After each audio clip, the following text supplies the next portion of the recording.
All right, guys. So I finally built this thing. Remarkable work, Knight.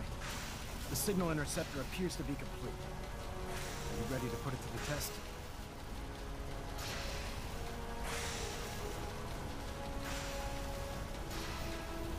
You sure Ingram knows what she's doing? Proctor Ingram's managed to keep a 40,000-ton airship aloft for the past 5 years. I'd say that earns her the benefit of the doubt. That being said, this is the first time we've attempted to directly adapt Institute technology. When we throw that switch, we don't know exactly what's gonna happen.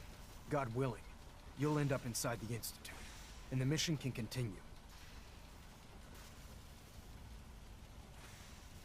Nothing's gonna stop me when I'm so close to the answers I'm looking for. Eager to get inside, huh? Good. Now, I want you to listen very carefully. Once you've entered the Institute, we expect to lose contact. So it's imperative you remember everything I'm about to tell you. About 10 years ago, the Brotherhood began recruiting civilian scientists from the capital wasteland to assist with various projects. During this process, we were able to obtain the services of Dr. Madison Lee, a noted mind in the field of nuclear engineering. How did the Brotherhood meet Dr. Lee? She was part of a civilian project in the capital wasteland that the Brotherhood appropriated. It wasn't difficult to convince her to stay.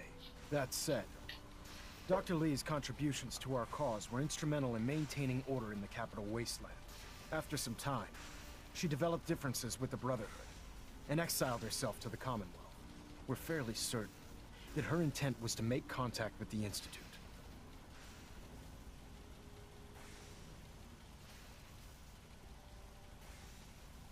What sort of differences? Although she was working with the Brotherhood of Steel, she never formally joined as a scribe. After the capital wasteland was secured, she objected to the Brotherhood's continued military presence there. I think she assumed we would just walk away from it all. She was wrong. Your mission is simple. Once you're inside the Institute, we want you to track down Dr. Lee's whereabouts. If you find out that she's still alive, make contact with her and convince her to return to the Brotherhood of Steel. There's a special project we're working on, and it needs her attention.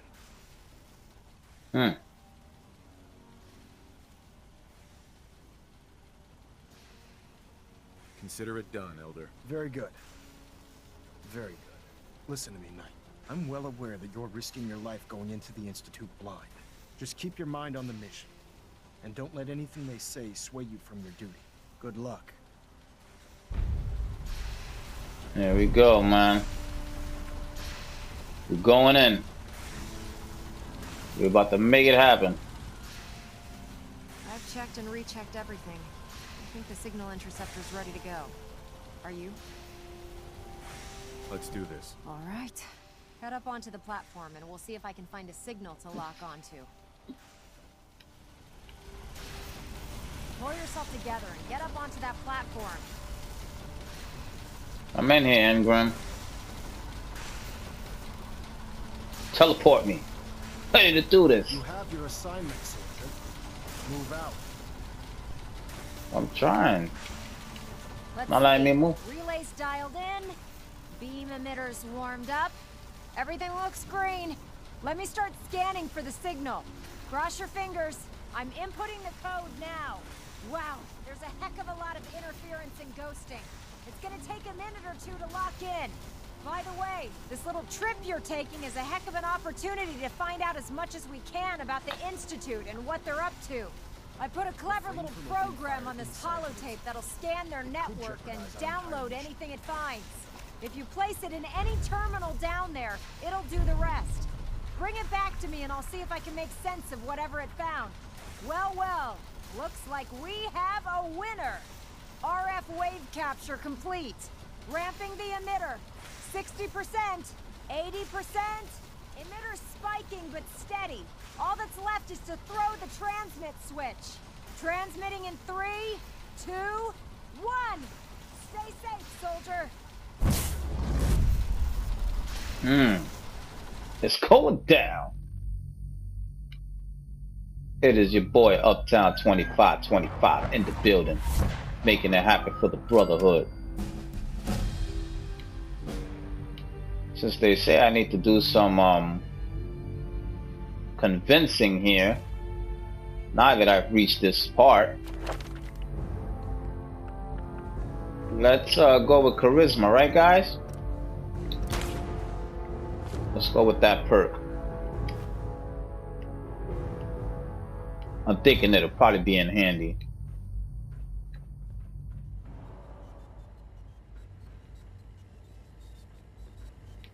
Alright, it's not like we haven't been through this before.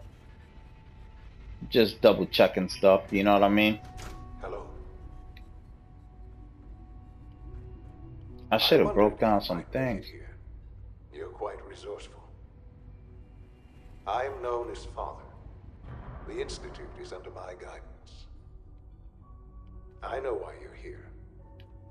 I'd like to discuss things with you face to face. Please, step into the elevator.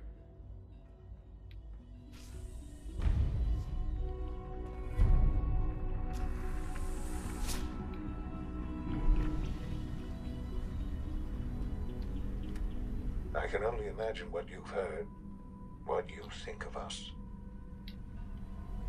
I'd like to show you that you may have the wrong impression. Welcome to the Institute. This is the reality of the Institute.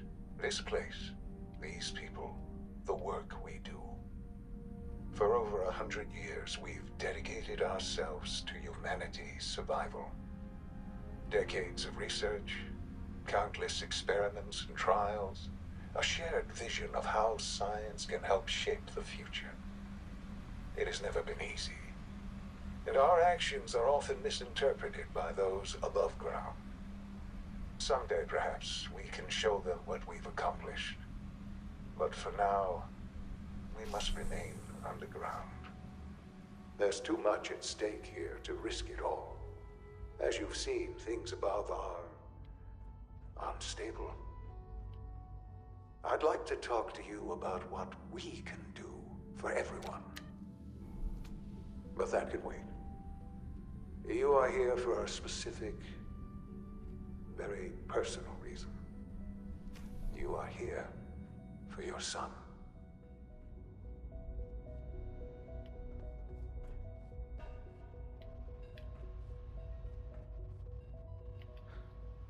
Sean?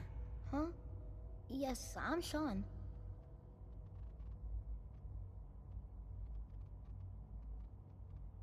Sean? Is that really you? Who are you?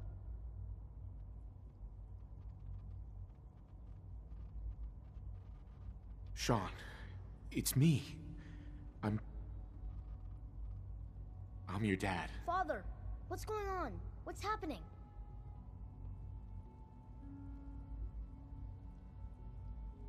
Sean, are you okay? You're not hurt, are you? What's going on? Father? Father! Sean, open the door. I don't know you. Go away. Father! Father, help me! There's someone here, help me!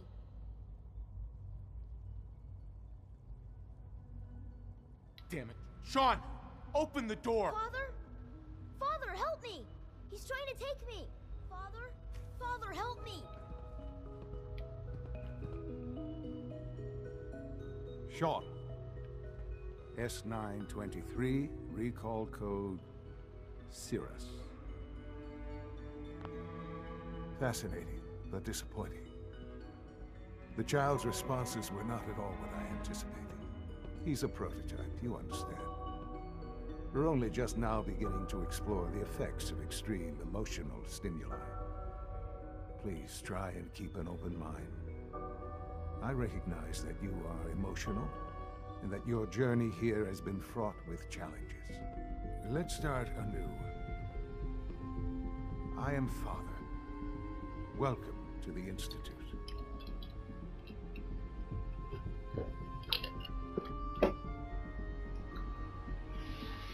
Give me Sean.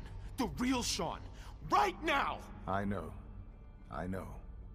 You've gone to such lengths to find him.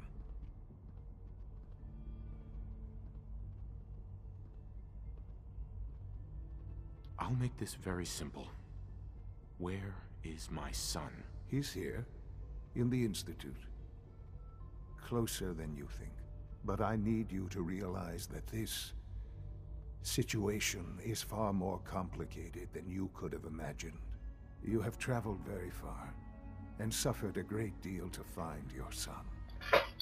Well, your tenacity and dedication have been rewarded. It's good to finally meet you, after all this time. It's me. I am Sean. I am your son. Bullshit. Is it? After all the things you've seen and experienced in the Commonwealth? Think about it. In the vault, you had no concept of the passage of time. You were released from your pod and went searching for the sun you'd lost. But then you learned that your son was no longer an infant, but a 10-year-old boy. You believed that 10 years had passed.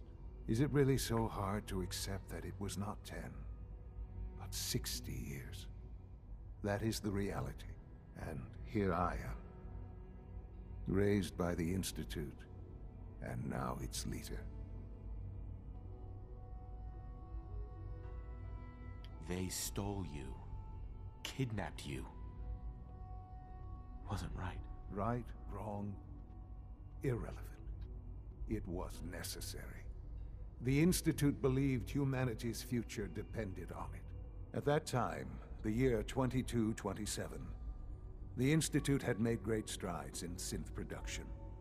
But it was never enough. Scientific curiosity and the goal of perfection drove them ever onward. What they wanted was the perfect machine. So they followed the best example thus far. The human being. Walking, talking, fully articulate, capable of anything.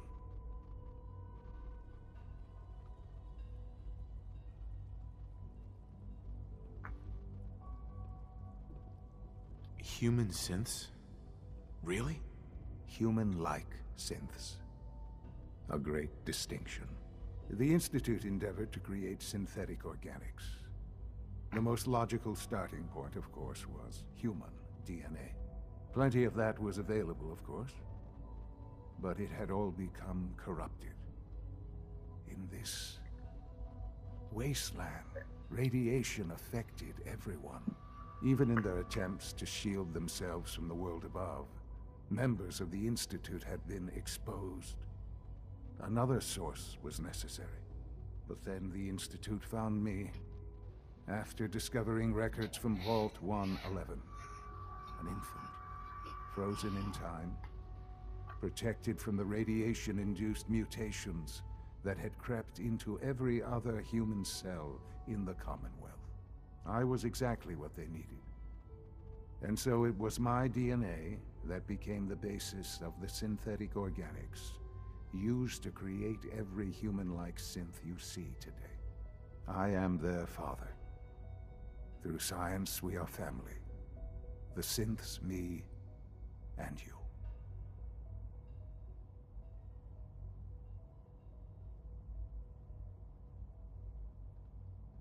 And you've been down here the whole time? I have. Yes. I know you must have questions. Please. Anything I can do to help you understand.